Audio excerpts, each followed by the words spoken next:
여러분 안녕하십니까? 뉴스데스크 제주를 시작하겠습니다. 도시공원 민간 특례 사업을 둘러싼 문제가 전국적으로 발생하면서 국토교통부가 난개발을 막기 위해 관련 지침을 개정하기로 했습니다. 제주시 오등봉공원 민간 특례 사업과 관련해서도 환경 훼손 논란이 큰데요. 어떤 영향을 끼칠지 주목됩니다. 송원일 기자입니다. 도시공원 민간특례 사업은 재정이 부족한 지방자치단체 대신에 민간업체가 공원 부지를 사들여 기부 체납하고 대신 일부 부지에 아파트를 지어 투자금을 회수할 수 있도록 하는 제도입니다. 현재 제주에서는 제주시 오등봉 공원과 중부공원에서 진행되고 있습니다. 문제는 사업자가 투자금 회수를 위해 아파트를 더 높이, 더 많이 지으려고 하면서 전국적으로 환경훼손 논란이 커지고 있다는 점입니다.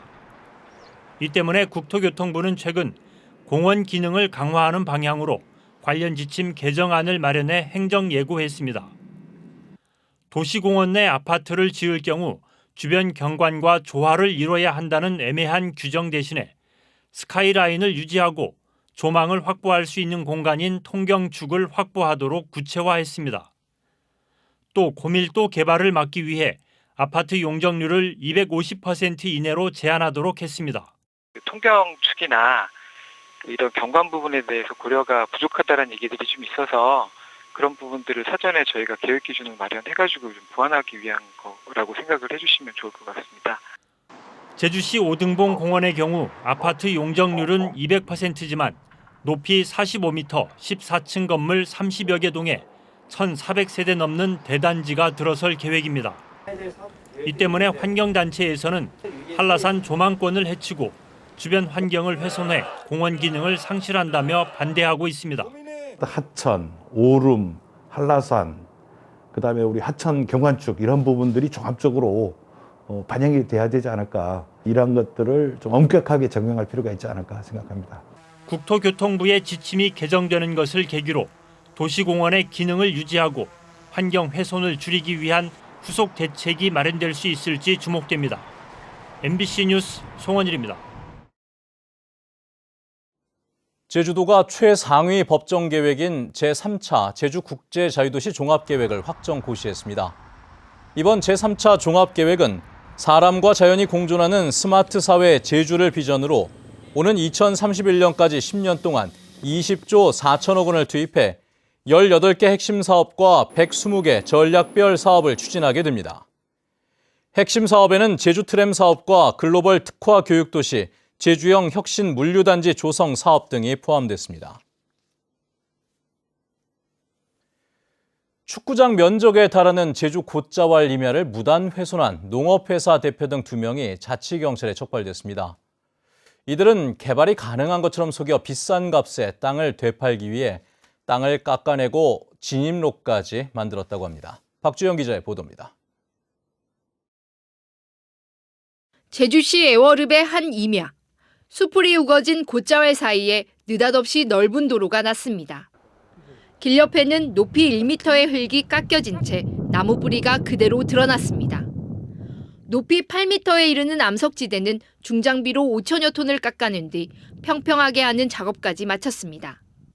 평화로에 인접해 있어서 제주 시내와 그리고 중문까지도 이렇게 가깝기 때문에 전원주택이라든가 타운하우스를 지으려고 하는 수요자들 입장에서는 아주 매력이 있는 곳이라고 봅니다.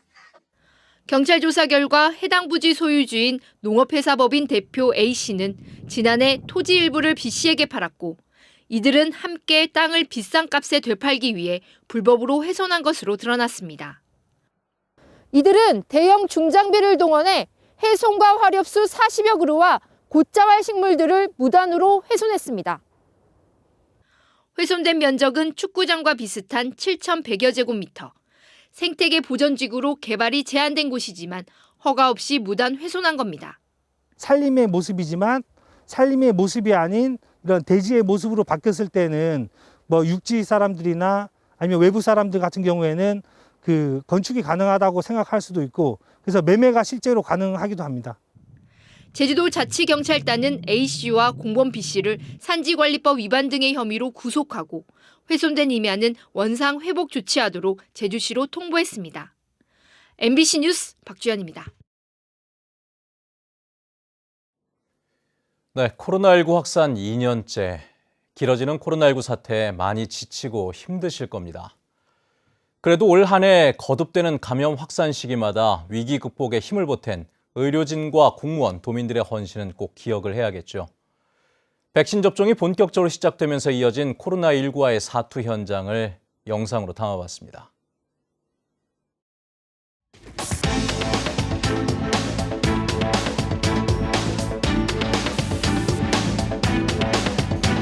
미검사자가 입도 후에 확진돼서 방역당국에 막대한 피해를 입히는 등 귀책 사유가 발생할 시에는 구상권을 청구하는 등 엄중히 대처하겠습니다.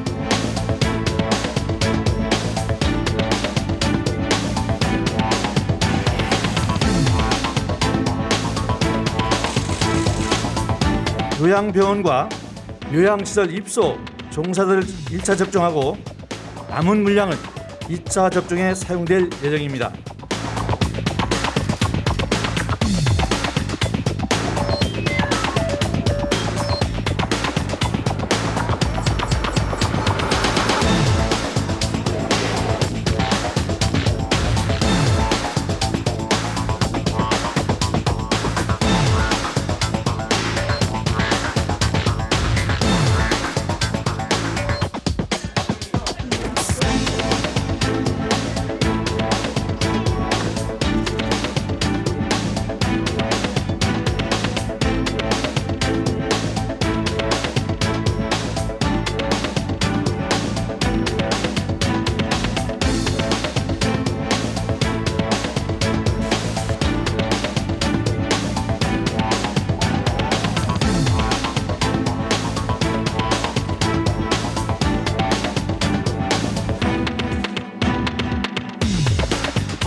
지금 소아, 청소년 중심으로 코로나19 확산세가 심상치 않습니다. 백신 접종이 확산세를 잠재울 유일한 대안입니다.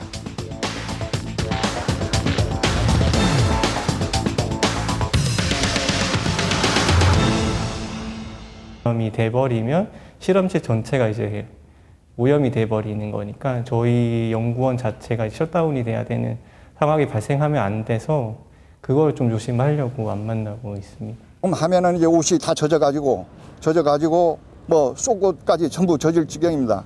검사 채취하면 우리가 소독을 해야 됩니다. 그래서 뭐 옷 땀도 채 마르기 전에 와서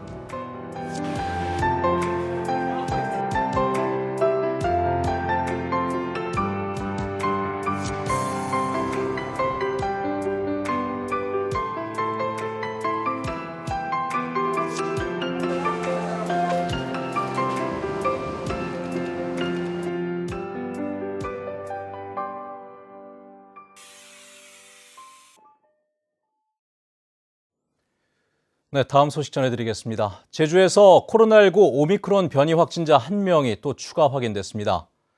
제주도는 그제 미국에서 입국한 1명이 오미크론 감염으로 확인됐고 가족 2명은 음성으로 확인돼 2주간 격리 조치했다고 밝혔습니다. 제주에서는 지난 23일 첫 오미크론 확진자 1명이 확인된 이후 어제 2명이 추가됐고 오늘 1명이 또 확인돼 지금까지 오미크론 확진자는 4명으로 늘었습니다. 한편 제주에서는 오늘 오후 5시 기준 코로나19 확진자 16명이 발생해 이달 들어서만 907명이 신규 확진 판정을 받았습니다.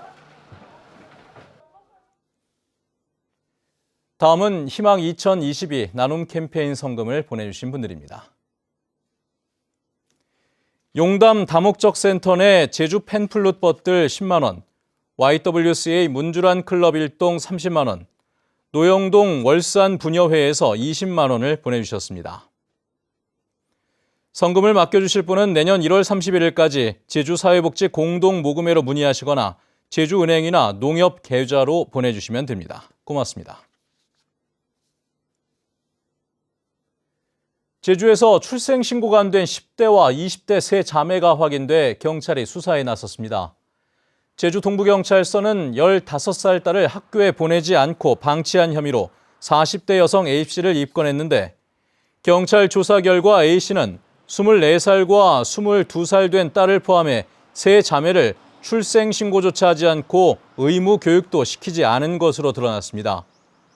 이 같은 사실은 A씨가 사실혼 관계인 배우자의 사망신고를 하는 과정에서 밝혀졌는데 경찰은 세 자매에 대한 학대 정황은 없는 것으로 보인다며 자세한 사항을 조사하고 있다고 밝혔습니다.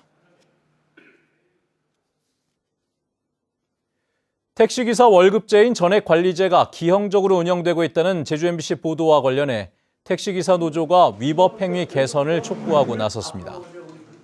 전국 택시산업노동조합 제주성원택시분회는 제주도 의회에서 기자회견을 열고 법인 택시회사들이 전액관리제를 시행하면서 산납금을 올리는 기형적인 방식으로 운영하며 여객자동차 운수사업법과 근로기준법 등을 위반하고 있다고 밝혔습니다. 이들은 관리감독기관인 제주도가 실태를 엄밀히 파악해 택시기사들의 열악한 노동 환경을 개선하라고 요구했습니다. 해마다 1,000억 원의 버스 준공영제 예산이 투입되고 있지만 버스 업체들의 경영 상황과 서비스 평가 점수는 떨어진 것으로 나타났습니다. 제주도에 따르면 준공영제 7개 버스 업체의 경영과 서비스 분야 평가 점수는 평균 84.9점으로 지난해보다 5.52점 하락했습니다. 제주도는 수십억 원의 순손실액을 기록하며 완전 자본 잠식 상태에 빠진 서귀포시 모 업체에 대해서는 경찰에 수사를 의뢰했습니다. 취약계층을 위한 자활 사업을 진행하는 제주광역자활센터가 문을 열었습니다. 제주도는 제주시 노영동에 2,500제곱미터 규모로 사무실과 회의실, 교육장 등을 갖춘 광역자활센터를 개소하고 본격적인 운영을 시작했습니다.